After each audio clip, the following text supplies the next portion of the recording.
just simply ibang klase. Sigurado ko lahat ng mga lalaki doon sa audience nag-enjoy doon sa number na yan. Mukhang nag-enjoy ka. At live na live. Oh, live na live. The girls were just simply seductive. Of course, those are the glam girls. Lovey, Glyza, Bianca, Hart, and of course, Carla. And to continue the hotness, of course, are with me, Acel and Marie Cristina. Balita sa inyo, how's it going? Nako, meron kaming a concert. We are having a concert, and it's entitled La Diva Unleashed. That's on July 30 and 31, 8 p.m. at the Music Museum with our special guest, JR. You could get your tickets at Ticket World and Music Museum. Alright. Yeah, sigurado akong maraming manonood yan. Music Museum. Yes, and we will have a US tour. That's August and September. Magkita-kita po tayo there. We will be there in Las Vegas, LA, and San Francisco. That is presented by DJ Sally Production. Wow, so you're just not invading the Filipino music scene, pati all around nation. Ano talaga, international talaga. Magkita-kita po tayo dyan, mga kapuso. Okay. At kung mapapansin nyo, dalawa lang po kami dito. No? Bakit? Alam niyo po, si Jonalyn is already out there preparing to unleash her vocal power. Para sa inyo yan, Party Peaks. That is right. And performing with her is a new dance group called Seven. And this is their very first TV performance. Kaya abangan nyo yan when Party Pilipinas return.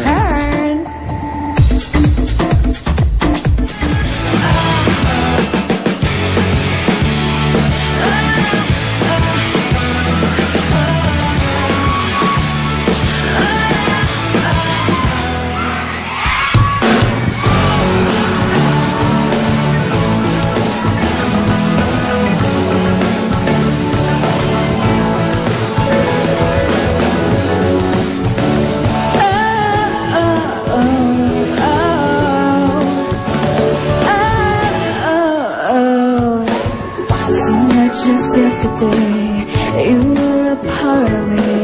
I used to get so tall. I used to be so strong.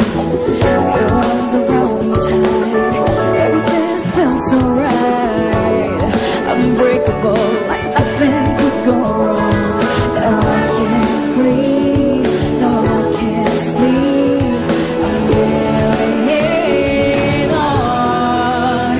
Here I am, once again.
sabi nga si Mark, maliit ng babae, pero malaking boses! Wow! Ang dami mo natututunan today, Alvy, ha?